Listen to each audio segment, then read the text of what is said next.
স্বস্তির রেখা তো দেখিনি কোথাও, জামাতের সাথে মিশে এইবার তাকবীর ধ্বনি দেব আল্লাহু আকবার।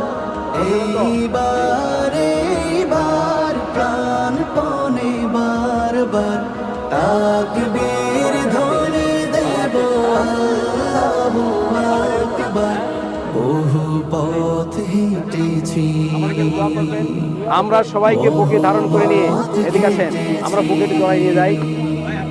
সমবেত হব আজ কোরআনের বাংলাদেশ গঠন করবো, ঠিক আছে? হটবো জি, না দোয়া করবেন, পিছু হ্যাঁ? আর ঠিক। আলে